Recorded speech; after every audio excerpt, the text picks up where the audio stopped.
Hello bachcho. So let's see the question. The question says that at equilibrium, the rate of forward direction is fill dash to rate of backward reaction.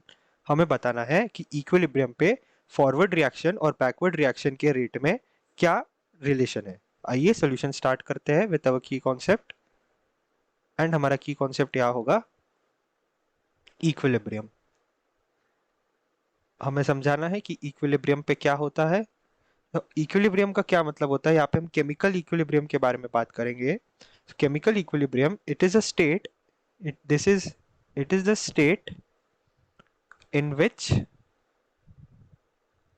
it is the state in which both reactants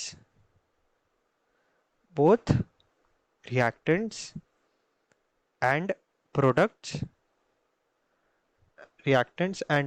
they are present in concentrations which have no further tendency to change. They are present in concentrations which have no further tendency to change. इसका मतलब एक reaction हम consider करते हैं, पहले से statement लिख लेते हैं. No further tendency to change with time. Tendency to change with time. एक रिएक्शन मान लेते हैं ए टू बी. ए हमारा रिएक्टेंट है ए और वो हमें दे रहा है बी. तो इसका इक्विलिब्रियम के पॉइंट पे concentration of A and concentration of B ये चेंज नहीं करेंगे, ये एक इक्विलिब्रियम का स्टेट अटेन कर लेंगे. दूसरे शब्दों में अगर कहे तो इक्विलिब्रियम की डेफिनेशन होती है that the rate of formation of, इसका मतलब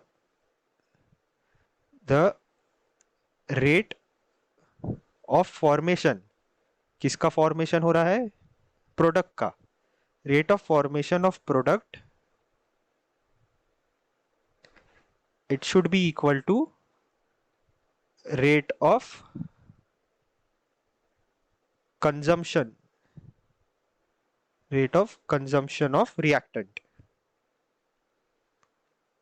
अब जैसा क्वेश्चन में गिवन है फॉरवर्ड और बैकवर्ड, उस लैंग्वेज में अगर हम बात करें तो फॉरवर्ड रिएक्शन का मतलब ए टू बी हमारा फॉरवर्ड रिएक्शन है. सो इसका इक्विलिब्रियम कांस्टेंट हम मान लेते हैं के एफ, और बी टू ए हमारा बैकवर्ड रिएक्शन है तो उसका इक्विलिब्रियम कांस्टेंट हम मान लेते हैं के बी. सो एट इक्विलिब्रियम के एफ इज इक्वल टू के बी. यही इस स्टेटमेंट का मतलब है. So therefore the correct answer या फिल इन द ब्लैंक्स में हम लिखेंगे कि at equilibrium the rate of forward reaction is equal to the rate of backward reaction. I hope you understood this well. All the best.